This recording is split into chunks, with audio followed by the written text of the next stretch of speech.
ओम शांति। ज्ञान की बरसात, बार बरसात हो रही है ना। बाबा ने हम सबको शक्ति दी है, परिवर्तन शक्ति। इस ब्राह्मण जीवन में अलग अलग समय पर अलग अलग शक्तियां हमें सुरक्षित रखती हैं, हमारी स्थिति को शक्तिशाली बनाने के लिए हमारी सहयोगी बनती हैं। लेकिन वो शक्तियां हमारे पास होनी चाहिए और उनकी स्मृति रहनी चाहिए। तो किसी भी परिस्थिति में हम हलचल में नहीं आएंगे, क्योंकि प्रकृति अपना डांस कर रही है। जो जिसका कार्य होता है वो करता है। तो हम सभी भी इस प्रकृति से बहुत कुछ सीख सकते हैं। जैसे प्रकृति वातावरण में भी ठंडक ला रही है। बरसात से क्या हो रहा है? पेड़ पौधों के पत्तों पर जमी हुई धूल धुल गई, फ्रेश हो गया मौसम एकदम। बारिश के बाद एकदम ताजगी महसूस होती है। तो ज्ञान का सागर बाबा हम सब के ऊपर ज्ञान की बरसात करते हैं। निरंतर अगर ज्ञान की बरसात का हम फायदा लेते रहें, उतना ही आत्मा स्वच्छ बनती जाएगी। इसलिए बाबा कहते हैं ना, बड़े जो आदमी होते हैं वो दिन में 2 बार स्नान करते हैं। तो हम कितने बड़े हैं? हम सब की तो बात ही मत पूछो, कितने बड़े हो गए ना। तो कितने बार स्नान करना चाहिए? हमेशा सागर में डूबे रहना चाहिए, क्योंकि आत्मा के ऊपर इतनी मैल है कि बिना डूबे धुलने वाली नहीं है वो। इसलिए निरंतर ज्ञान की सरिता, ज्ञान की गंगा, ज्ञान की गंगोत्री, ज्ञान की वर्षा, ज्ञान का जल अविरल रूप से निरंतर बहता रहना चाहिए। अर्थात उसका चिंतन चलता ही रहना चाहिए। जो बाबा एग्जाम्पल देते हैं, जैसे गाय जुगाली करती है तो तंदुरुस्त मानी जाती है। अगर जुगाली नहीं करती तो बीमारू गाय होती है। तो हम सब कौन से गैया हैं? जुगाली करने वाले हैं ना। लेकिन जुगाली भी कौन से करनी होती है? कभी कभी वो गाय जो है ना, पशु प्लास्टिक खा लेते हैं। अब उसको भी अंदर जाता है पेट में, तो फिर क्या होता है? बीमार हो जाते हैं। तो उसी तरह से अगर हम नेगेटिव बातों का, व्यर्थ बातों का पर चिंतन, पर दर्शन की अगर जुगाली करते रहते हैं, तो हम भी जैसे बीमार रहते हैं। बीमारी कौन सी? स्पिरिचुअल डिप्रेशन, खुशी गायब। खुशी तो होती है अल्पकाल की, अपने हम जिन्स मिलेंगे। अर्थात जैसी हमारी व्यवहारिकता होती है उसी के अनुसार हमको अगर हम जिन्स मिलते हैं तो थोड़ा अच्छा लगता है कि अगर कोई हमारे में कमी है और दूसरा भी हमको ऐसा मिल जाता है, थोड़ा मन को आथत मिलता है कि कोई तो है हमारे साथ भी, है ना। तो फिर जुगाली उल्टा काम कर देती है। तो हमको ऐसा नहीं करना है। तो ये ब्राह्मण जीवन हम सबको वरदान के रूप में मिला हुआ है।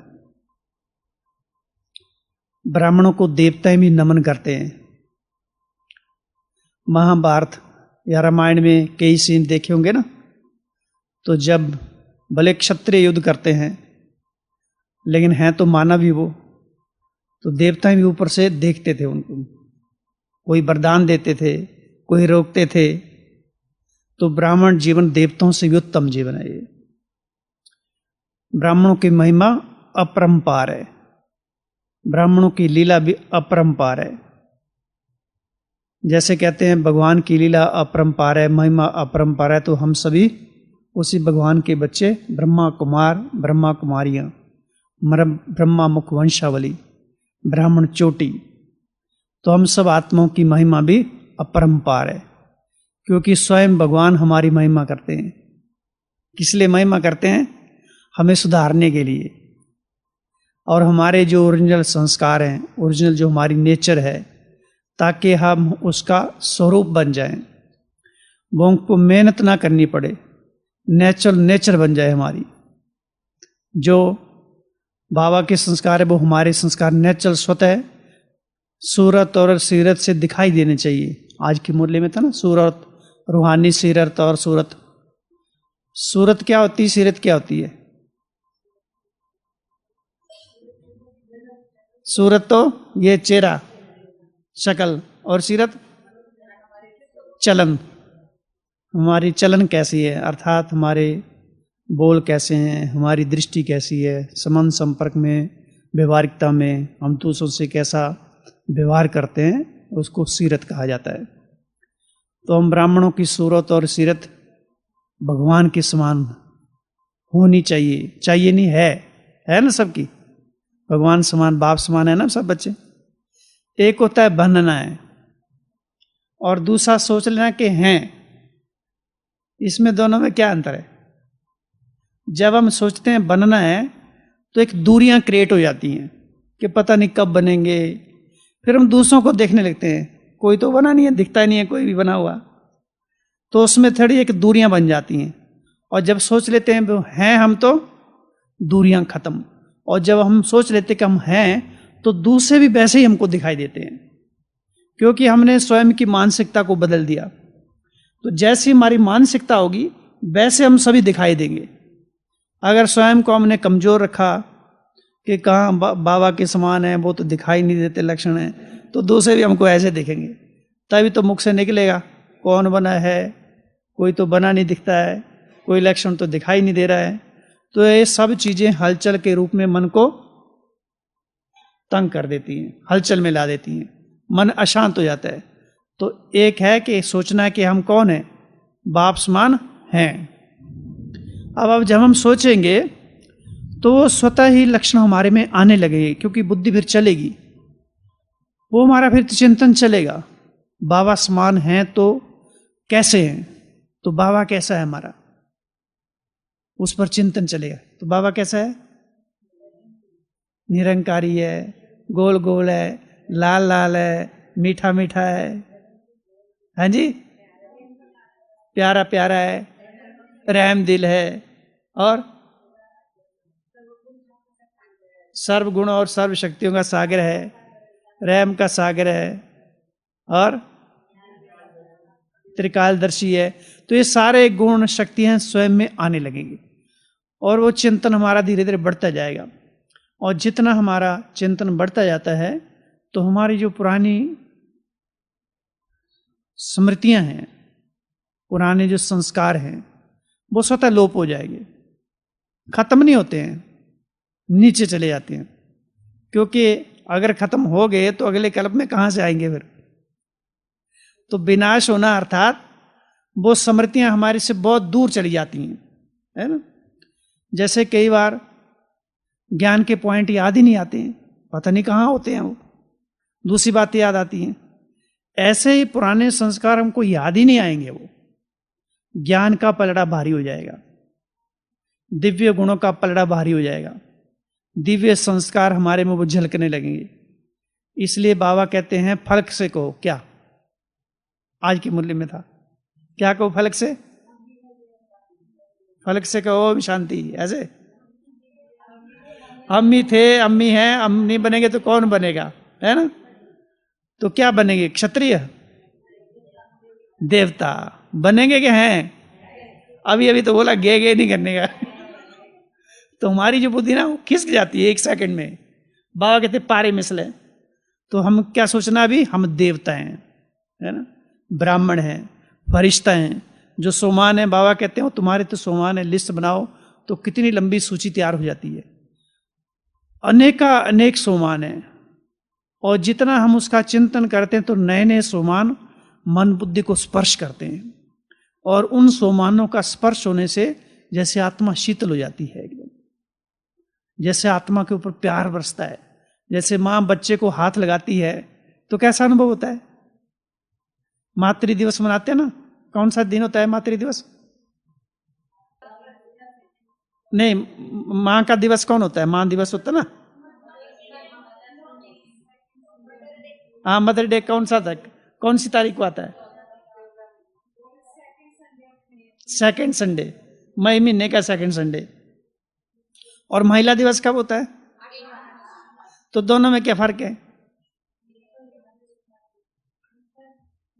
फर्क है, क्या फर्क है? एक बड़ा एक छोटा। तो ये कितने, और ब्रदर डे कौन सा होता है? ब्रदर डे कौन सा होता है? देखा, भाइयों को भूल गए ना सभी। अभी 4-5 दिन पहले होके गया है ना, होके चला गया वो। तो आज बाबा ने क्या कहा, अपने 3 स्वरूपों को याद करो, है ना, सदा ये स्वरूप हमारी स्मृति में रहे। और कौन कौन से 3 स्वरूप? ब्राह्मण, फरिश्ता, सो देवता। तो मुरली की पहली लाइन क्या थी? आज बाप दादा है, बच्चों के 3 स्वरूप, उसके बीच में आज बाप दादा डैश डैश डैश बच्चों के 3 स्वरूप देख रहे थे। हाँ, चारों ओर के बच्चों के, अर्थात सब तरफ से बाबा, चाहे वो व्यक्त रूप में सामने बैठे हैं या अव्यक्त रूप में हैं, देश विदेश में कहीं भी हैं, गांव में हैं, घरों में हैं, सर्विस में, सब जगह भगवान की नज़र घूमती है। जैसे बाबा इस धरा पर आते हैं तो सब जगह नज़र घूमती है। तो जहाँ अब हम बैठे हुए हैं ना, तो यहाँ भी बाबा की नज़र घूम रही है ऊपर से, है ना। अंग संग बाबा हमारे रहते हैं, खाली ये स्मृति का खेल है।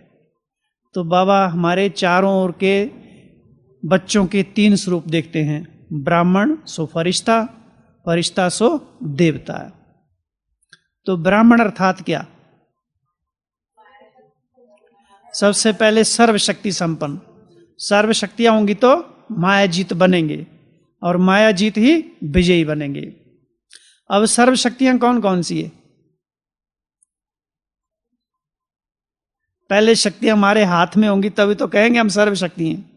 अगर है ही नहीं हमारे पास तो कोई पूछ ले कि आपके पास कौन कौन सी शक्ति है, तो कौन कौन सी शक्तियां हैं? वो 8 शक्तियां छोड़ के बताओ दूसरी। तो सहन शक्ति, तो हमारे पास एक लिस्ट होनी चाहिए। तो हम शाम को यही चिंतन कर रहे थे, क्योंकि सारा ज्ञान अव्यवस्थित जब होता है ना, तो हमारे हाथ में कुछ नहीं लगता है। जब कोई भी चीज़ को हम व्यवस्थित तरीके से रखते हैं तो उसका उपयोग करने को मन भी करता है। जैसे घर में कपड़े बिखरे पड़े हैं, भले आपने धुलाई करके रखे हैं, प्रेस नहीं किया उनको, सारे इधर बिखरे पड़े हैं, तो पहनने को मन भी आपका भारी भारी रहेगा। और प्रेस करके रखे हैं, एकदम तय लगा के रखे हैं, सिस्टमेटिकली रखे हैं, तो पहनने को मन भी होगा, हाँ ये बिना सोचे पहन लेंगे। उसी तरह हमारा ज्ञान भी हमें व्यवस्थित तरीके से हमारे पास होना चाहिए। तो सबसे पहली शक्ति है साइलेंस की शक्ति। जब हम ज्ञान को ग्रहण करते हैं या मुरली सुनते हैं या कहीं भी कुछ भी सुनते हैं, तो अगर हमारा मन साइलेंस नहीं है तो ज्ञान बुद्धि में बैठेगा नहीं, भटकता रहेगा। सबसे पहले मन को मौन अर्थात शांत करना है। उस साइलेंस की धरनी में फिर ज्ञान के बीज अंकुरित होंगे, वो शक्तियां वहां बैठने के लिए तैयार हो जाएंगी। अब एक साथ साथ में दृश्य भी मर्ज करो, है ना, कि हमारी मन की भूमि पर साइलेंस की शक्ति कमल फूल के ऊपर बैठ गई है ना। गुलाबी कमल फूल है, पंखड़ियां हैं उसमें, कितनी पंखड़ियां वो अपने हिसाब से ज्यादा कम कर लो आप, और उसके ऊपर शक्ति बैठी है, साइलेंस की शक्ति। ये मन बुद्धि है और बहुत बड़ा एक प्लेटफॉर्म है, और इसके अंदर पहली शक्ति बैठी है साइलेंस की शक्ति। और साइलेंस की शक्ति के अवतरित होते ही हमारा मन जैसे एकदम शांत हो गया, संसार के सारे विचारों से मुक्त हो गया, देह और देह की स्मृतियों से एकदम शांत हो गया। तो साइलेंस की शक्ति हमारे मन में अवतरित होगी। और इस साथ साथ में इसका योग का प्रयोग भी करना है कि साइलेंस शक्ति अवतरित कहां से हुई? स्वीट साइलेंस होम से अवतरित हुई है, परम धाम से अवतरित हुई है। और किसने भेजा उसको? साइलेंस का सागर, शांति का सागर उसने भेजा। किस लिए भेजा? कि जाओ मेरे बच्चे के मन में बैठ जाओ।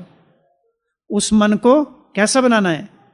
सुमन, अच्छा मन, श्रेष्ठ, जिसमें अच्छे अच्छे संकल्पों का प्रसाद ठहर सके वहां। तो सबसे पहली शक्ति साइलेंस की शक्ति। फिर साइलेंस की शक्ति होगी तो दूसरी शक्ति आएगी, कौन सी होगी? सहन शक्ति बाद में काम पड़ेगा, अभी वो भी आएगी धीरे धीरे। दूसरी शक्ति है एकाग्रता की शक्ति। एकाग्रता की शक्ति महसूस करो और देखो, विजुलाइज करो जैसे परमधाम से आ रही है शक्ति। किस रूप में? एक सूक्ष्म रूप में आ रही है, सूक्ष्म शरीर के रूप में आ रही है, हल्की, और वो एकदम सुनहरी कलर है, और आई और यहां बैठ गई आके। तो दूसरी शक्ति कौन सी बैठ गई? एकाग्रता की शक्ति। अब साइलेंस की शक्ति और एकाग्रता की शक्ति दोनों मिलकर कार्य कर रही हैं। क्या? हमारे मन को स्थिर कर रही हैं। मन को जो चाहिए मन उसी तरफ जा रहा है, क्योंकि मन एकाग्र होगा तो ज्ञान ठहर सकेगा, मन एकाग्र होगा तो गुण ठहर सकेंगे, उसमें चिंतन कर सकेंगे। तो दूसरी शक्ति होगी कौन सी? एकाग्रता की शक्ति। और तीसरी शक्ति समय की शक्ति, ज्ञान की शक्ति। तीसरी शक्ति ज्ञान की शक्ति, क्योंकि ज्ञान चाहिए अंदर में। तो अब फिर महसूस करो कि ज्ञान का सागर शिव बाबा परमधाम से ज्ञान की शक्ति को भेज रहा है, और ज्ञान की शक्ति मुस्कुराती हुई आकर इस प्लेटफॉर्म पर बैठ गई है, मन बुद्धि के मैदान में, है ना। और बहुत वहां एक एनर्जी क्रिएट हो रही है, ईश्वरीय शक्तियों का प्रकाश फैल रहा है ना। एनर्जी जैसे चार्ज हो रही है आत्मा, जैसे आत्मा अंदर से मुस्कुरा रही है एकदम। तो तीसरी शक्ति होगी कौन सी? ज्ञान की शक्ति। फिर चौथी शक्ति है मनन शक्ति। अब ज्ञान आ गया, ज्ञान का क्या करेंगे? फिर कुछ तो करना पड़ेगा, तो ज्ञान का मनन करेंगे। तो चौथी शक्ति अवतारित हुई कौन सी? मनन शक्ति। अब मनन शक्ति को कार्य में लगाना है। तो मनन शक्ति अर्थात फिर सोचना है कि मुझे किस चीज का मनन करना है, या उससे पहले मेरे पास कौन कौन सा ज्ञान है, वो स्मृति में लाना। और ज्ञान कुछ भी याद आए, मुरली का कोई भी पॉइंट याद आए, किसी भी मुरली जो हमने बचपन से लेकर ब्राह्मण जीवन के बचपन से लेकर अभी तक जो भी मुरली सुनी, कोई भी पॉइंट बुद्धि में है, सब ताजे ही हैं। ये नहीं सोचना कि आज की मुरली याद नहीं तो कोई बात नहीं, कोई तो मुरली याद होगी ना, कोई तो याद होगी कि नहीं होगी। कोई श्लोक नहीं याद होगा, कोई वरदान ही याद होगा, कोई सोमान ही याद होगा। अब उस पॉइंट को पकड़ लिया, अब मनन शक्ति ने काम आरंभ कर दिया। तो कौन से ज्ञान पर मनन करेंगे? कोई एक बिंदु बताओ, फिर उस पर चिंतन करेंगे, क्योंकि मनन शक्ति को कार्य में लगाना है। अगर शक्तियों को कार्य में नहीं लगाएंगे तो वो अपनी नहीं बनेंगी। दिव्य बुद्धि, हाँ, आय का प्रदान। तो स्वयं ज्ञान सागर ने मुझे दिव्य बुद्धि का प्रदान दिया है, और इस दिव्य बुद्धि में दूसरा संसार का कोई कीचड़ ठहर नहीं सकता। ये दिव्य बुद्धि वरदानों से भरपूर है, ये दिव्य बुद्धि परमात्म प्यार से भरपूर है। ये दिव्य बुद्धि, अब बताओ आप, हाँ जी, सिद्धि प्राप्त कराती है। ये दिव्य बुद्धि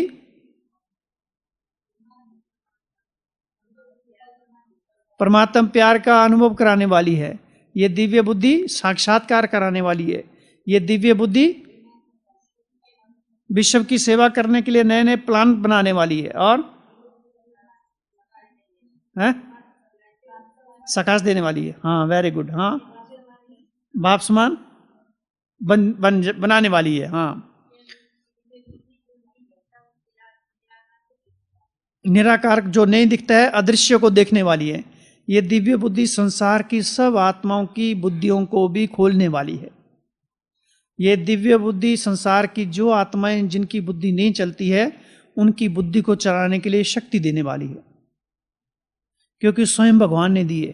तो चिंतन करना एक भी पॉइंट लेके, तो बाबा कहते हैं ना, ये हाथ की सफाई जादूगर दिखाते हैं, है ना। तो यहाँ भी दिव्य बुद्धि की सफाई है। तो सफाई से क्या होता है? हथेली पर बाबा कहते बहिष्ठ, जो हमारे लिए सौगात लेके आते हैं बाबा। तो दिव्य बुद्धि का विस्तार से चिंतन करना है। इस दिव्य बुद्धि के अंदर ज्ञान के सिवाय कुछ भी ठहर नहीं सकता। दूसरा कोई भी संकल्प स्पर्श नहीं कर सकता, दूसरी कोई भी परिस्थिति प्रभावित नहीं कर सकती, किसी की नेगेटिव थॉट भी इसमें ठहर नहीं सकते, क्योंकि दिव्य बुद्धि स्वयं भगवान ने दी है। तो ये कौन सी शक्ति से दिव्य बुद्धि बनी? मनन शक्ति से। तो कौन कौन सी शक्तियां होंगी? 4।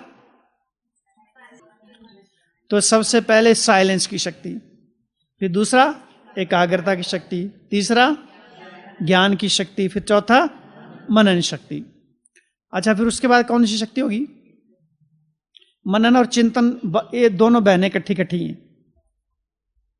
तो मनन चिंतन एक ही बात होगी। और कौन सी शक्ति? अब मनन चिंतन हो गया, इसके बाद कौन सी शक्ति आएगी हमारे पास? जितना मनन चिंतन करते जाएंगे उतना बुद्धि प्योर बनती जाएगी। पवित्रता की शक्ति, जो हमारे ब्राह्मण जीवन का फाउंडेशन है। तो महसूस करो, देखो आंखों से कि पवित्रता के सागर ने परम धाम से, शांति धाम से, उस पवित्र धाम से, उस पावन धाम से पवित्रता की शक्ति को नीचे भेज दिया है। और वो पवित्रता की शक्ति अवतरित होगी कहाँ? इस प्लेटफॉर्म पर। ये भी एक पावन धाम है। हमारा मन बुद्धि भी एक ब्रह्मांड है ना। तो इसके अंदर आकर पवित्रता की शक्ति बैठ गई और सारे पवित्रता का प्रकाश मन बुद्धि में जगमगा रहा है। वो सारा पवित्रता का प्रकाश इस रथ में भी धीरे धीरे समाता जा रहा है। वो पवित्रता की शक्ति सारी कर्मेंद्रियों को शीतल करती जा रही है, क्योंकि हमको हर शक्ति से कार्य लेना है। ऐसे बिठाएंगे थोड़ा नहीं। अब फैक्ट्री तो तभी चलेगी जब जो लेबर आते हैं, जो काम करने वाले काम ही करेंगे, तभी तो फैक्ट्री चलेगी। अगर आए और काम किया नहीं तो खा पी के चले जाएंगे तो फैक्ट्री कैसे चलेगी? तो हमारा ब्राह्मण जीवन भी, बाबा कहते बड़े से बड़े तुम बिजनेसमैन हो, तुम्हारे जैसा बिजनेसमैन कोई नहीं है, बड़े से बड़े व्यापारी हो। तो ज्ञान धन को हमको बढ़ाना है, कम नहीं करना है। तो उन शक्तियों का सदुपयोग करना है। अगर केवल हमको स्मृति में है कि हाँ पवित्रता की शक्ति है, लेकिन कार्य हम लगा ही नहीं रहे, वो खाली बैठी पड़ी है उधरी, है ना। जैसे केवरी देखते हैं ना, लेबर भी कहीं काम करने जाते हैं तो बैठे रहते हैं, जब तक उनको देखने वाला नहीं होता, इर्द गिर्द नहीं आता, तो खा पी के चले जाते हैं। तो ऐसे ही ज्ञान भी ऐसा ना कि ठहर ही जाए, ऐसे ही वो हमारा एक सहायक बन जाए। बाबा ने ज्ञान हमको क्यों दिया है? कि अपने जीवन में उसका उपयोग करो। तुम बच्चों मेहनत नहीं करो, लेकिन ज्ञान का उपयोग नहीं करते, इसलिए मेहनत करनी पड़ती है। तो ज्ञान के चिंतन को बढ़ाना है। तो कौन सी शक्ति थी? पवित्रता की शक्ति। तो देखना है कि सारे दिन में पवित्रता की शक्ति का मुझे कहां कहां प्रयोग करना है, कहां कहां हमारी दृष्टि वृत्ति चंचल हो जाती है। क्योंकि चंचल इसलिए होती है क्योंकि हमने शक्ति को कार्य में नहीं लगाया। तो बाबा कहते एक एक शक्ति को कार्य में लगाओ। और वो शक्तियां किसके लिए हैं? हमारे लिए हैं। वो हमारे अपने संस्कार हैं। वो अगर उन संस्कारों को इस समय हम अपने स्वरूप में नहीं लाएंगे तो भविष्य में राज्य कैसे करेंगे? अभी के संस्कार तो भविष्य का निर्माण कर रहे हैं ना। तो ये सारी शक्तियों को हमें अपने रग रग में समाना है। तो धीरे धीरे ज्ञान हमारी रगों में समाएगा, हमारे जो नेचुरल संस्कार बन जाएंगे। नहीं तो केवल एक सामान्य जीवन शैली हमारी बनी रहेगी जिसमें परिवर्तन नहीं दिखाई देगा। स्वयं को महसूस नहीं होता, कई बार होता है ना। स्वयं को महसूस होना चाहिए कि दिन प्रतिदिन मेरे जीवन का परिवर्तन हो रहा है, वो शक्तियों का मैं सदुपयोग कर रहा हूं, जो भगवान ने मुझे प्रॉपर्टी दी है उसका मैं यूज कर रहा हूं। खाली सुनने सुनाने तक नहीं, स्वयं का चिंतन जरूर करना है। इसलिए हम हमेशा एक मन में रखते हैं, जितने भी क्लासेस सुनती सब भूल जाएंगी, वो किसी की भी सुनते हैं आप, सब की सब भूल जाएंगी। जो चिंतन हम खुद का करेंगे वो ही हमारी अपनी प्रॉपर्टी है। इसलिए चिंतन बहुत अनिवार्य है और उसके लिए खुद को सतर्क करना पड़ेगा। तो पांचवी शक्ति होगी पवित्रता की शक्ति, और पवित्रता की शक्ति है फिर आएगी शांति की शक्ति। पवित्रता सुख शांति की जननी है। जब हमारे जीवन में प्योरिटी की पावर आएगी तो शांति की शक्ति, शांति अर्थात हम दूसरों को शांति की अनुभूति करा सकते हैं। जो बाबा कहते हैं आत्माएं अशांत होकर भटक रही हैं, तड़फ रही हैं, उनको ठिकाना दो, सहारा दो। फरिश्ता अर्थात सबको सहारा देने वाला। तो हम शांति की शक्ति से भरपूर होंगे तभी तो दूसरों को अनुभव करा पाएंगे। उसमें हमको बोलने की जरूरत नहीं है। जैसे मंदिरों में देवियां बोलती हैं, कोई केवल जाने से देखने से शांत हो जाते, कितने अच्छे वाइब्रेशन होते हैं। तो वो तो जड़ मूर्ति है और हम तो चैतन्य में हैं, तो हमारे से तो ज्यादा शांति आनी चाहिए। लेकिन होता है क्या है, बहुत अच्छा होता है। तो हम चलती फिरती शांति की मूर्तियां हैं, चैतन्य मूर्तियां हैं।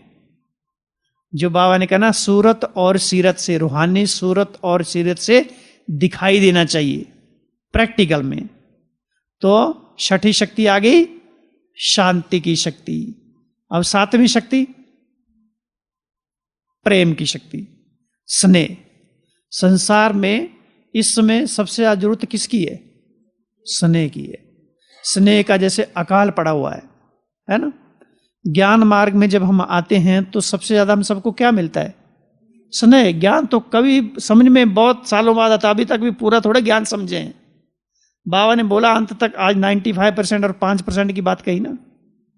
तो ज्ञान तो धीरे धीरे समझ में आता है, लेकिन पहले तो वो स्नेह से जो तोसा खिलाया होता है ना, बस वो घायल कर जाता है। वो स्नेह की टोली जो है बस वहीं भगवान का बना देती है। उस टोली कोई ज्यादा ये थोड़ा नहीं, लेकिन उस टोली में स्नेह समाया हुआ है, ईश्वरीय स्नेह, परमात्म स्नेह समाया हुआ है। तो अगली शक्ति होगी स्नेह की शक्ति। और उसकी अगली शक्ति, बहुत सारी शक्तियां हैं। हम तो वैसे 36 की सूची बनाई थी, 36 गुण और 36 शक्तियां। शक्तियां तो वैसे बहुत सारी हैं, लेकिन मोटे मोटे तौर पर अगली शक्ति खुशी गुण कहेंगे, और दृढ़ता की शक्ति। दृढ़ता, कोई भी काम को करना है तो दृढ़ता बड़ा जरूरी है। अगर दृढ़ता नहीं है तो काम हमारे अधूरे रह जाते हैं। और दृढ़ता हमारी भंग क्यों होती है? जब हम अपनी क्षमता से अधिक गोल अचीव करना चाहते हैं। जितनी हमारे में पहले क्षमता है कि हम ये कर सकते हैं, पहले वो गोल को अचीव करना है, और वो छोटे छोटे गोल होने चाहिए। ऐसा नहीं कि दृढ़ संकल्प करे आज तो मुझे 8 घंटे योग करना ही है और हुआ ही नहीं तो दृढ़ता भंग। और भंग हो गई तो क्या आएगा? गिल्ट कॉन्शियसनेस, दिल शिकस्त हो जाएंगे। और अगले दिन में क्या करेंगे? 6 घंटा योग करेंगे, फिर बोलोगे चलो आज कम कर देते हैं, और 6 घंटा नहीं हुआ तो फिर दिल शिकस्त। तो दिल शिकस्त का पलड़ा भारी हो जाएगा, दृढ़ता का पलड़ा कमजोर हो जाएगा।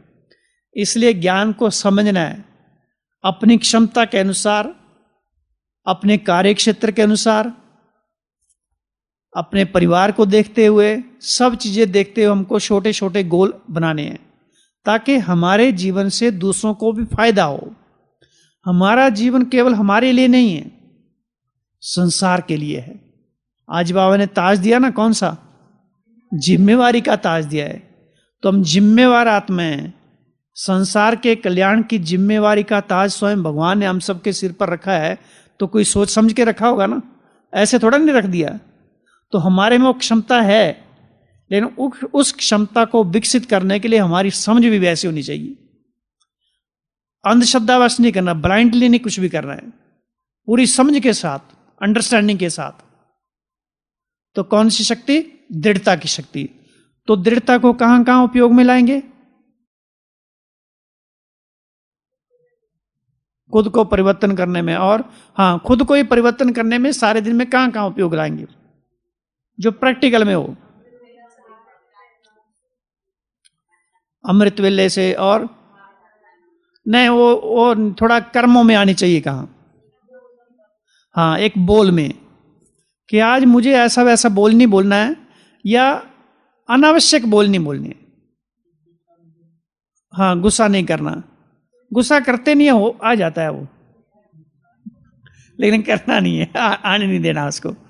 तो एक है कि अनावश्यक बोल नहीं बोलने हैं। और कौन कौन से अनावश्यक बोल है? जिससे आत्मा की अवनति होती है, वो सारे अनावश्यक बोल हैं। या दूसरों को आघात पहुंचता है, दुख पहुंचता है, वो सारे अनावश्यक बोल हैं। तो बोल कौन से होने चाहिए? पिछले संडे की मुरली में भी था बोल की बात।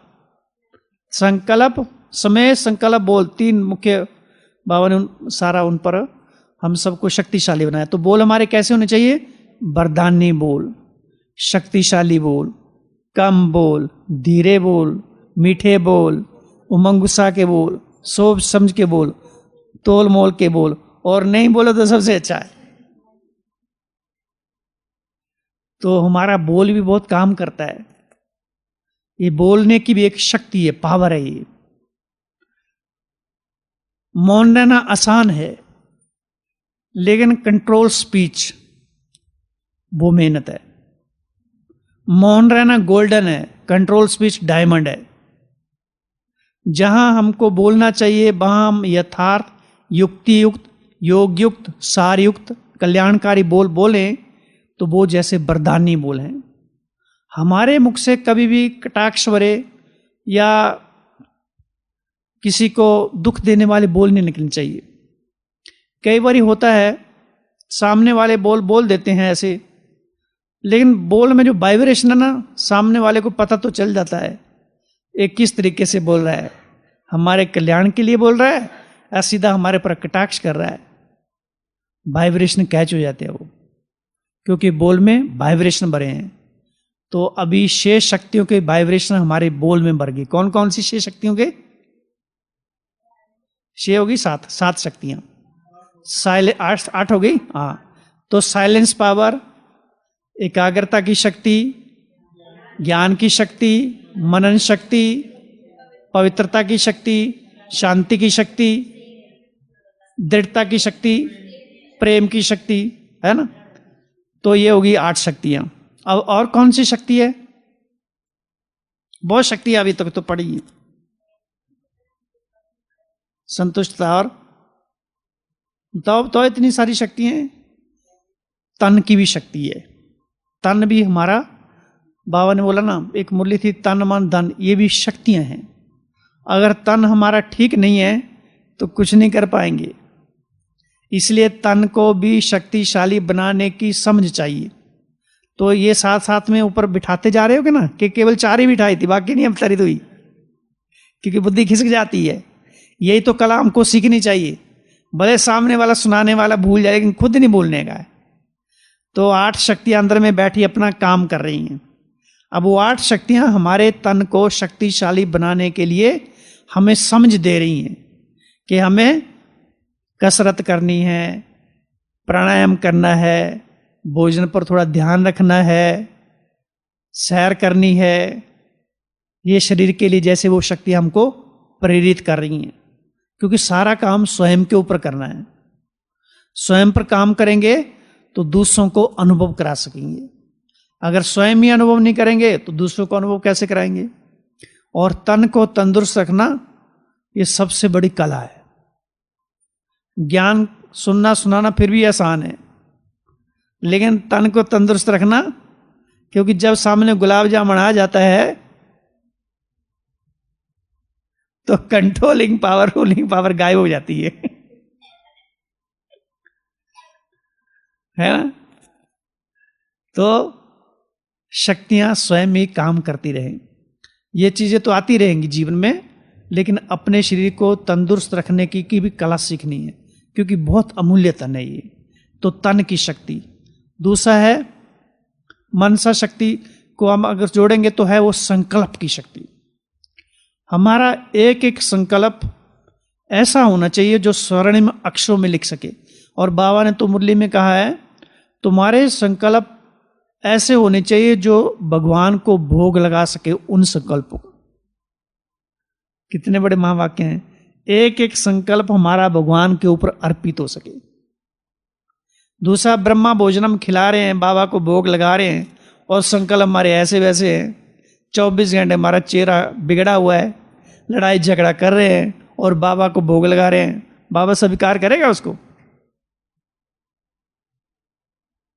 तो एक एक संकल्प हमारा सारे दिन में ऐसा होना चाहिए कि भगवान के ऊपर अर्पित हो सकें, और उन संकल्पों का प्रसाद हम दूसरों को ग्रहण करा सकें, और वो संकल्प दूसरे के जीवन को भी सुख शांति से भर दे, दूसरे के जीवन को भी जैसे प्रभु प्रसाद बना दें। तो संकल्पों की बहुत बड़ी शक्ति है। संकल्प तो सबसे बड़ी शक्ति है ये। तो संकल्प हमारे कैसे होने चाहिए? पावरफुल होने चाहिए, शक्तिशाली होने चाहिए, कम संकल्प होने चाहिए, धैर्यवत संकल्प होने चाहिए, पवित्र संकल्प होने चाहिए, समर्थ संकल्प होने चाहिए, सकारात्मक संकल्प होने चाहिए, शुभ संकल्प, श्रेष्ठ संकल्प, कल्याणकारी संकल्प, अंग्रेजी में एलिवेटेड संकल्प, उर्दू में भी बोल दो फिर, अच्छी बात है। उतना बुद्धि हमारी स्वच्छ हो रही है। ये ज्ञान को बढ़ाना है, ज्ञान का चिंतन करना भी योग ही है एक हिसाब से देखा जाए तो। क्योंकि हम किसके ज्ञान का चिंतन कर रहे हैं? बाबा के ज्ञान का। तो बाबा से ऊपर से देख रहे ना कि मेरी श्रीमत का बच्चे पालन कर रहे हैं। बाबा ने कहा ना, सवेरे सवेरे उठकर ज्ञान का मनन चिंतन करो, कई बार बाबा कहते हैं। तो ज्ञान का मनन चिंतन करना भी योग की ही श्रेणी में आता है। लेकिन जो ज्वालामुखी योग कहेंगे या बीज रूप, ये सारा ज्ञान का चिंतन करने के बाद धीरे धीरे उस अवस्था में हम पहुंच जाते हैं। फिर हमको ज्यादा ज्ञान चिंतन करने की आवश्यकता नहीं रहती है। फिर हम एक ही पॉइंट में ठहर जाएंगे, बाबा के पास बैठ जाएंगे, जैसे बाबा वैसे मैं, वो स्वरूप में समा जाएंगे। तो कौन सी शक्ति पर चर्चा चल रही थी?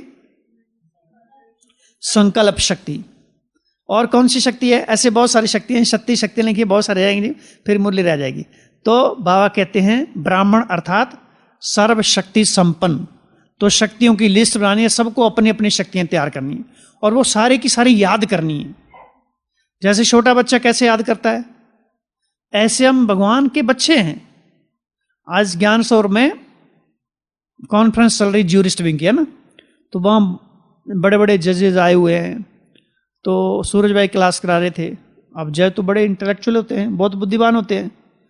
तो भाई साहब ने कहा कि सब बच्चे बनकर बैठ जाओ, अगर कुछ आपको अनुभव करना है तो ऐसे हम हमेशा बच्चे बनकर रहें। बच्चे अर्थात स्कूल में पढ़ने वाले बच्चे, गॉडली स्टूडेंट। तो क्योंकि हमारी जिज्ञासा वृत्ति कभी शांत नहीं होनी चाहिए। भगवान के प्रति, भगवान के ज्ञान के प्रति हमारी पिपासा, जिज्ञासा में दिन प्रतिदिन वो बढ़ती रहनी चाहिए, कम नहीं होनी चाहिए। नहीं तो अगर जिज्ञासा वृत्ति पर अगर विराम लग गया तो हमारा पुरुषार्थ भी रुक जाता है। इसलिए जिज्ञासा वृत्ति हमारे कम नहीं होनी चाहिए। तो मायाजीत, ब्राह्मण अर्थात पहले हैं सर्वशक्ति संपन्न, ब्राह्मण अर्थात मायाजीत। अभी माया कौन कौन सी आती है? उसके बाबा ने कहा 2 दरवाजे हैं, मैं और मेरापन। ये मैं और मेरापन के दरवाजे हैं। तो मैंपन अर्थात क्या? मैं अर्थात अहंकार, है ना। एक मूर्तिकार था, बहुत फेमस था, अच्छी अच्छी मूर्तियां बनाता था। इतनी अच्छी मूर्ति बनाता था कि एकदम जीवंत लगती थी वो। एक जीवंत व्यक्ति खड़ा कर दो, एक मूर्ति, दोनों में से पहचान नहीं पा सकते थे कि कौन सा ये डुप्लीकेट है और कौन सा असली है, एकदम एक्यूरेट। तो बहुत प्रसिद्ध था, मूर्तियां बनाता था वो शिल्पकार। लेकिन उसको थोड़ी अपनी कला का अहम भी था, और वो अपने जीवन से बहुत प्यार करता था, मृत्यु से बड़ा डरता था। अब एक दिन आ गया, शरीर तो छोड़ना ही है सबको, यमदूत जी अवतरित हो गए ऊपर से। तो उसको मृत्यु का भय, तो बोला क्या किया जाए, क्यों मैं यमदूत को भी धोखा दे दूं। तो उसने 11 मूर्तियां बना दी एकदम एक्यूरेट, अपने शक्ल सूरत से, और वो खुद भी खड़ा हो गया। अब ऊपर से आया यमदूत, देखने लगा कि उसकी उम्र तो पूरी हो गई है, लेकिन इसमें असली कौन है, कैसे पहचाने। तो सब एक जैसे दिख रहे हैं, अब इसको लेके कैसे जाऊं। तो यमदूत भी थोड़े कम थोड़े नहीं होते हैं, वो भी होशियार था। तो उसने ना मूर्तिकार की बड़ी महिमा की। बोला क्या मूर्तिकार है, एक जैसी प्रतिभा दिख रही है, इतनी बढ़िया तो कभी देखी नहीं मैं, कमाल है उसकी। अब उसके अंदर लड्डू तो फूट रहे हैं। बोला लेकिन इस मूर्ति में एक त्रुटि रखी है इसने। जैसे बोला त्रुटि, बोला तो इम्पॉसिबल हो ही नहीं सकता है, मेरे से गलती कभी हो ही नहीं सकती है। बोला अब यही गलती है कि तुम बोल पड़ा, अभी यही त्रुटि है। तो हमारे जीवन में कहीं ऐसी कोई त्रुटि नहीं रहे जो अहम वश हम यमदूत के हाथ में लग जाए, है ना। तो बाबा कहते हैं 6 प्रकार की विशेषताएं जो देहवान की, कौन कौन सी 6 बातें बताई थी। सबसे पहले बुद्धि का अहंकार, दूसरा विशेषताओं का, तीसरा विशेष कलाओं का, चौथा सफलता का, पांचवा संस्कारों का, और एक स्वभाव का। तो पहला था बुद्धि का, दूसरा था स्वभाव का, तीसरा था संस्कार का, चौथा विशेषताओं का, पांचवा विशेष कला का, और छठा सफलता का। ऐसे कंटिन्यूस था। तो आगे पीछे नहीं, जैसे है ना वैसे याद करने की कोशिश करनी है। तो कौन कौन से 6 विशेषताएं जो अहंकार के रूप में हमारे अंदर होती हैं, तो कौन कौन सी थी 6। सबसे पहली बुद्धि का अहंकार आ जाता है। दूसरा अपने संस्कार, मेरे संस्कार बहुत अच्छे हैं, मैं तो बहुत संस्कारवान हूँ, सबसे अच्छे मेरे संस्कार हैं, मैं बहुत सरल नेचर वाला हूँ, है ना। स्वभाव तो मेरा बहुत ही शांत है, मेरा जैसा तो किसी का है ही नहीं है, मैं तो बहुत खुश रहता हूँ। ये सूक्ष्म अहंकार हमको आगे नहीं बढ़ने देता है। मेरे में जो विशेषताएं हैं, मेरे में जो सिफतें हैं, ये तो किसी में दिखाई नहीं देती हैं। विशेष कला है मेरे में, जो मेरा हुनर है दूसरों में तो है ही नहीं है। फिर अपने हुनर से दूसरों को हम लाभान्वित भी नहीं करते हैं, ताकि मेरी थोड़ी कोई खुशामद करे तब मैं इसका सहयोग करूं। तो अपनी विशेष कला का भी अहम हो जाता है, और सेवाओं में सफलता का अहम। तो ये मैं और मेरेपन के दरवाजे हमको फरिश्ता नहीं बनने देते हैं। बाबा कहते हैं फरिश्ता अर्थात डबल लाइट, संस्कारों में लाइट, स्वभाव में लाइट, संबंध संपर्क में लाइट। क्योंकि सारे दिन में हम संबंध संपर्क में आते हैं, तो कहीं ना कहीं से तो कुछ ना कुछ तो कोई सामने से प्रतिक्रिया तो आएगी ना। लेकिन उन प्रतिक्रियाओं में भी हमारा मन हलचल में नहीं आए। जो बाबा कहते ना एक रस, हलचल में नहीं। हलचल में कौन आता है? क्षत्रिय। क्षत्रिय अर्थात युद्ध करने वाले, कभी हार कभी जीत। और ब्राह्मण अर्थात सदा मायाजीत, सदा विजयी, सदा अधिकारी। और क्षत्रिय अर्थात रायल भिखारी, मांगने वाले। तो हम बाबा से मांगने वाले नहीं हैं, भगवान के बच्चे हैं, उसकी संतान हैं। तो उसकी सारी प्रॉपर्टी हमारी अपनी प्रॉपर्टी है, उसके संस्कार हमारे संस्कार हैं, हम उसके समान हैं। तो चिंतन करना है वो। तो ब्राह्मण अर्थात सर्वशक्ति संपन्न, ब्राह्मण अर्थात मायाजीत, ब्राह्मण अर्थात विजयी, ब्राह्मण अर्थात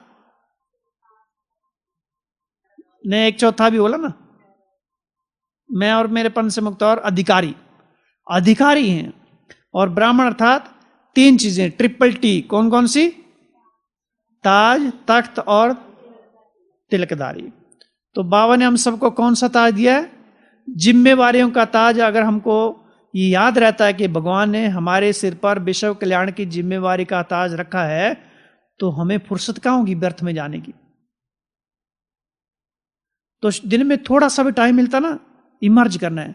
सारे संसार की आत्मा मेरे सामने, केवल संकल्प ही करना है। सारे संसार की आत्मा मेरे सामने है, और सुप्रीम सोल से एनर्जी आ रही है, और मुझ आत्मा से सर्व शक्तियों की किरणें बाबा उन आत्माओं में दे रहा है, उन आत्माओं को चार्ज कर रहा है। संकल्प ही तो करना, केवल यही तो योग है, संकल्पों का ही सारा खेल है। हम थोड़ा मूंझ जाते हैं, ब्राह्मण अर्थात मूंझने वाले नहीं, मौज में रहने वाले। और मूंझ जाए तो बाबा को अच्छा लगेगा, मेरे बच्चे और मूंझ रहे हैं, बताओ। तो ब्राह्मण अर्थात सदा मौज में रहने वाले। तो हम सबके ऊपर बाबा ने जिम्मेवारी का ताज दिया है। तो सवेरे अमृत वेले महसूस करना, जैसे बाबा ने बताया ना, श्रृंगार तुम सजिश जाए मूर्ति हो, तो महसूस करना है कि बाबा ने मेरे सिर पर ताज रखा है, एक चमकता हुआ ताज है, और उस पर ताज पर वरदान लिखे हुए हैं। कौन कौन से? विश्व कल्याणकारी आत्मा हूं, ये मेरे लिए बाबा लिखा है, बाबा ने लिखा है। तुम सर्व आत्माओं की सहारा हो, हैं, सबको साकाश देने वाली हो, सबको शक्तिशाली बनाने वाली हो, सबको बाबा से जोड़ने वाली हो, सबको सुख शांति देने वाली हो। ये बाबा जिम्मेवारियों का ताज पहना रहे हैं मुझे सिर पर। फिर दूसरा ये हो गया ताज, दूसरा तिलक। तो स्मृतियों का तिलक, कौन कौन सी स्मृतियां दी हैं? तो स्मृतियों की लिस्ट। उसके लिए पहले जो शक्तियां हैं, तो शक्तियों की जो आप लिस्ट बनाएंगे तो लाना, उस मुद्दे में लाना है आप उस लिस्ट को। ये कौन कौन सी स्मृतियां मुझे लाई हैं कि तुम सर्वशक्ति संपन्न आत्माओं, कौन कौन सी शक्ति? फिर मैं उसको आरंभ कर दो उसको। साइलेंस की शक्ति, वो स्मृति स्वरूप में, मैं साइलेंस के स्मृति स्वरूप धारी आत्मा हूं। फिर दूसरा, एकाग्रता की शक्ति से संपन्न हूं। तीसरा, ज्ञान की शक्ति से संपन्न हूं। चौथा, मनन शक्ति से संपन्न हूं। पांचवा, पवित्रता की शक्ति से संपन्न हूं। छठा, शांति की शक्ति से संपन्न हूं। प्रेम की शक्ति से संपन्न हूं। दृढ़ता की शक्ति से संपन्न हूं। Will power, controlling power, ruling power, बहुत सारी शक्ति हैं। फिर दूसरी शक्ति है परखने की शक्ति, निर्णय की शक्ति, समाने की शक्ति। ये सारी मेरी निजी संपत्ति है, उनके में मैं स्मृति स्वरूप हूं। तो सवेरे सवेरे हमको पता चलेगा मेरे पास ये चीजें हैं, तो दिन में वो कार्य करती रहेंगी अपने आप। अगर हम सवेरे देखेंगे नहीं कि हमारी अलमारी में क्या रखा है, तो सारा दिन में याद ही नहीं आएगा। इसलिए बाबा कहते हैं ना, जो सोना बेचने वाले क्या कहते हैं उनको? सुनियारे, है ना। तो वो हीरे की डिब्बी को देखते हैं, उसको साफ करते हैं डेली। तो बाबा कहते तुम तो मेरे शोकेस में हो, शो पीस हो। तो हमको सवेरे सवेरे अंदर खोल के देखना, झांकना है कि इस बुद्धि रूपी अलमारी में क्या क्या रखा हुआ है। थोड़ी ऐसी वैसी बातें तो नहीं रखी हैं। इसलिए बाबा कहते हैं रात को चार्ट लिखते हो तो जो भी ऐसी वैसी बातें सारी बाबा के आगे अर्पित कर दो, निकाल के रख दो, है ना। और पहले भी बताया था, एक बार दो माताएं थी, तो एक माता दूसरी माता को पूछती है कि बाबा को चार्ट कैसे बताना होता है। तो अब चार्ट देना तो बड़ा टेढ़ी खीर होती है वैसे, है ना। तो माताएं तो बाबा को अपना बनाने के लिए बड़ा होशियार होती हैं, है ना। तो एक माता दूसरी माता को कहती है बड़ा सिंपल है, मैं तो ऐसे करती हूँ, आत्मा को निकाल के बाबा के आगे रख देती हूँ, बाबा भी आप देख ले जो भी देखना है। अब जो करना कर लो। तो बाबा भी मुस्कुराता होगा, है ना। तो हमको अपना चार्ट देना है रोज। रात को सोते इसमें वो सारा किचड़ा जो भी है ना, बाबा उससे निकाल देगा अपने आप ही। सुप्रीम सर्जन है ना, तो बाबा को करना पड़ेगा, वो बाध्य हो जाए। बाबा ने क्या बोला कि तुम मुझे बुलाओगे तो मैं तो मदद के लिए तो हाजिर हूं। तो सचमुच उसका हमको उसका अनुभव करना है, समय पर उसको कार्य में लगाना, उससे मदद लेनी है। अभी नहीं लेंगे तो कब लेंगे? अभी तो बाबा कहते हैं मदद देने के लिए मैं बंधा हुआ हूं, तुम बच्चों के लिए तो हूं। तो ब्राह्मण अर्थात सर्वशक्ति संपन्न, ब्राह्मण अर्थात मायाजीत, ब्राह्मण अर्थात विजयी, ब्राह्मण अर्थात अधिकारी, ब्राह्मण अर्थात ताजदारी, तिलकदारी और तख्त। अब बाबा ने हम सबको बहुत बड़ा तख्त दिया है। तो कौन सा तख्त है? बाबा का दिल तख्त। तो सवेरे सवेरे बाबा ने कहा ना, ये दिल तख्त तो इतना बड़ा है कि सारे ब्राह्मण इस पर सैर करें तो भी कम पड़ जाएगा। बहुत बड़ा तख्त है ये, है ना, ब्राह्मणों के लिए सवेरे सवेरे सैर करने के लिए। तो और उस तख्त पर फिर कंडीशन भी है सैर करने की। ये तख्त कैसा है? बहुत प्योर है वो। उस तख्त पर हमारे व्यवहारिकता भी वैसी चाहिए, हमारे विचार भी वैसे चाहिए, उन्हें उतने पवित्र चाहिए। और उसको अपने दिल में बिठा लेना है। महसूस करना है जैसे दिलाराम शिव बाबा आया और मेरे दिल में समा गया है। बाबा कई बार कहते हैं ना, अगर कोई पूछे कि भगवान कहाँ है तो क्या बताओ, हमारे दिल में है वो। तो इस दिल में अगर दिलाराम भगवान समा जाए तो क्या क्या हो जाएगा फिर बताओ, कितना बड़ा भाग्य है। और स्वयं भगवान ऑफर कर रहा है, तो हमको बिठा लेना चाहिए कि नहीं बिठाना चाहिए। तो हमारा दिल तो गदगद होना चाहिए, सवेरे सवेरे नींद ही उड़ जानी चाहिए एकदम। लेकिन फिर भी नींद अपना काम कर ही लेती है ना। बाबा कहते हैं ना, फॉलो फादर की बजाय क्या हो जाता है, माया फॉलो माया फादर मदर हो जाती है। तो ब्राह्मण अर्थात ताज, तिलक और तख्तदारी। ब्राह्मण अर्थात स्वतंत्र आत्माएं, है ना, हम स्वतंत्र आत्माएं। सब प्रकार के बंधनों से बाबा ने मुक्त कर दिया है। और बंधन कौन सा होता है, सारे बंधन मन के बंधन है। जो मन के बंधनों से मुक्त है वो सारे प्रकार के बंधनों से मुक्त है। और स्वयं सबसे बड़े बंधन हमारे स्वयं के संकल्पों के बंधन होते हैं। जो हमको सोचना नहीं चाहिए वो हम सोचते रहते हैं। ज्यादा सोचने की आदत, पिछले संडे की मुरली में भी था और उससे पिछले संडे की मुरली में भी था। ज्यादा सोचने की आदत दिन प्रतिदिन बढ़ती जा रही है। और ये ज्यादा सोचने की आदत मेंटल बना देती है, डिप्रेशन में ले जाती है। क्योंकि मन को जो चीज चाहिए वो तो मिल नहीं रही है और हम उसको बोझ डालते जा रहे हैं। बाबा ने कहा ना, अपना फोटो खींचो, टोकरी वाला बोझ वाला फोटो खींचने के लिए अच्छा लगता है ना सबको। तो सारा दिन में बाबा कहते हैं अपने आपके पोज कितने बदलते रहते हैं। बोझ क्यों उठाते हो, टोकरी क्यों उठाते हो। तो हमारे संकल्पों के ही, पुराने संकल्पों के, पुराने संस्कारों के बोझ वो हमारे मन के ऊपर बैठे रहते हैं। तो उनसे हमको मुक्त होने के लिए क्या सोचना है। बाबा कहते हैं तुम्हारा जीवन क्या है, मर्जी व जन्म है। फिर काका चाचा मामा कहां से आगे, है ना। तो काका चाचा मामा तो फिर छूटते नहीं है। उनको छूटते इसलिए नहीं है क्योंकि हमने ज्ञान को बुद्धि में भरा नहीं अच्छी तरह से।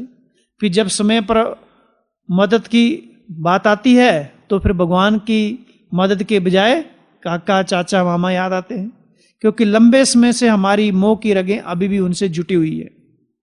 तो मन का बंधन है, सारा संकल्पों का बंधन है। तो ब्राह्मण अर्थात आत्माएं अर्थात स्वतंत्र, उड़ता पंछी, है ना। कोई भी बंधन हमको बांध नहीं सकता।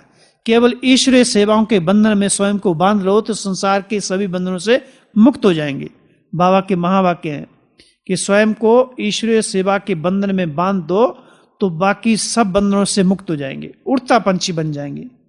और इस सेवाओं का बंधन बहुत मीठा बंधन है। सेवाओं का बंधन हमें बहुत दुआएं देता है। दुआओं की भी एक शक्ति है। और जहां दुआएं हैं वहां दवा की जरूरत नहीं पड़ेगी। नहीं तो दवाइयों की गोलियां वो लेनी पड़ती रहती हैं। कोई बात नहीं, वो भी ले लेना, जबरदस्ती नहीं करने का है। जब डॉक्टर दे तो खा लेने का, नहीं तो कई होता है जबरदस्ती, नहीं मैं तो योग का प्रयोग करूंगा। अरे भाई, वो बाबा ने टच करके तो आपको डॉक्टर के पास पहुंचाया और वहां फिर हम अपनी मत चलाते रहते हैं। जो डॉक्टर गोली देता तो खा लेने की उसको। ऐसा नहीं करना है हम योग बल से काम कर लेंगे सारा। फिर दादियों ने क्यों गोलियां खाई इतनी, है ना। तो हर चीज की समझ चाहिए, अंडरस्टैंडिंग चाहिए।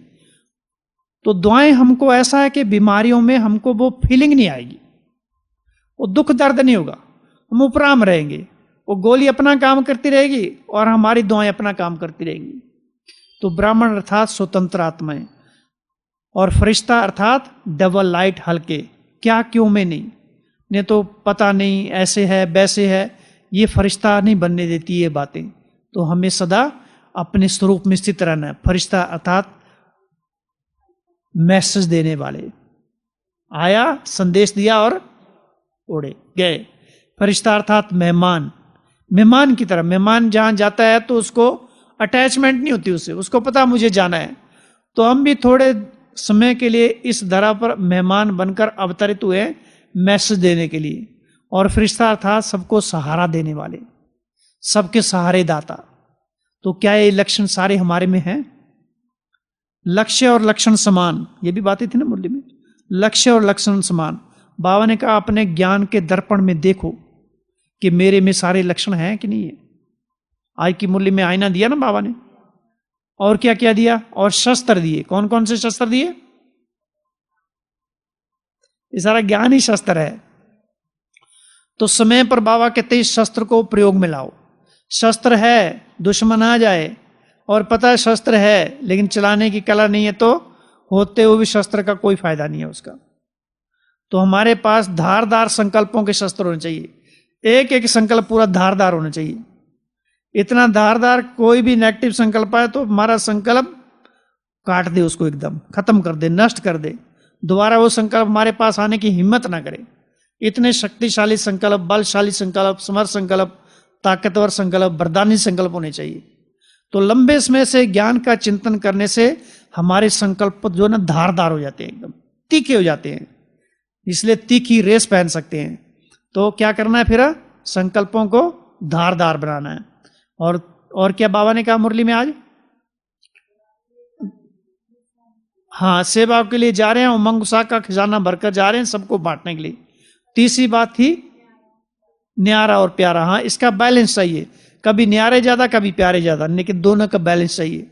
और देवताओं की तीसरी बात थी देवताएं। तो हम सब कौन है? देवताएं हैं। ये सब देवताएं बैठे हुए हैं ना। कौन कौन से देवताएं हैं? काली देवी, दुर्गा देवी, शीतला देवी, शांति देवी, और हनुमान जी, संतोषी देवी, और गणेश। तो वो, हाँ, अभी देवताओं की बाबा ने लक्षण क्या बताए? बाबा ने कहा श्रृंगार सजी सजाई मूर्तियों। तो सवेरे अपना 16 श्रृंगार करना है। कैसा करेंगे 16 श्रृंगार? ये ना, ऊपर से लेकर सिर पर ताज, मस्तक में बिंदी, आंखों में ज्ञान का काजल, ज्ञान अंजन कहते ना, है ना, और नाक में एक बाप दूसरा ना कोई उसकी नथनी, चेहरे पर लाली, रूहानियत की लाली, होंठों पर प्रभु मिलन की मुस्कान, है ना, हाथों में पवित्रता के कंगन, उंगली में अष्ट शक्ति की अंगूठी, और यहां दृढ़ता की करगनी एक बांधते ना इधर भी, और यहां बाजू बंद होते हैं, है ना।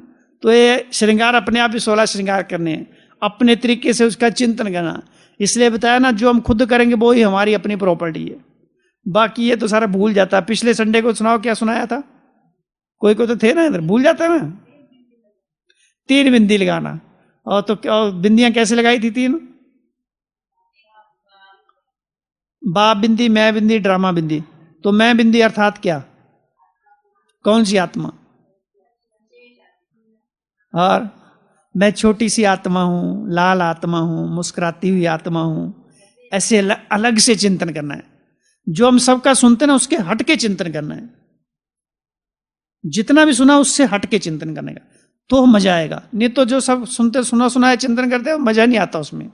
तो मन में रहता है, ये तो जिसने सुनाया था, मेरा अपना क्या है। तो बाबा हमको नए चिंतन के लिए टचिंग कराता रहता है। ठीक है। ओम शांति।